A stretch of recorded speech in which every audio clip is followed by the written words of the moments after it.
Assalomu alaykum. Yine Odilbek, yani şu kishi kolbasa tayyorlaydilar.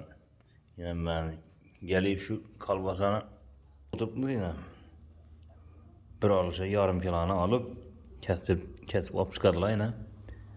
Tandırda tayyorlangan bu. Tandırda çok gecelanadi. Tandırda tayyorlangan.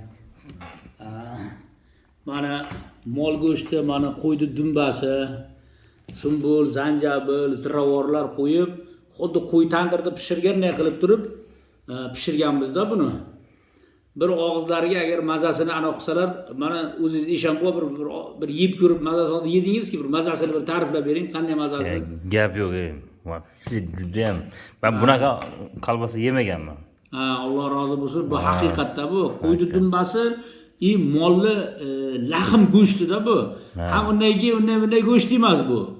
Bu ishonchli, o'zimiz bismillah Allohu akbar bilan suyilgan ho'kizni go'shti bu. G'onajinning ham go'shti emas, sigirniki emas. Bu ho'kizni go'shti bu. Buqaniki.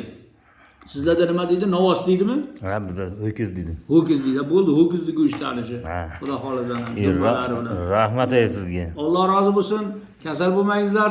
Salomat bo'ling. Odilbekmi ismlari? Odilbek, ha. Odilbek aka salomat bo'ling, sog' bo'ling. Qudamiz. Olib keling Odilbek akani.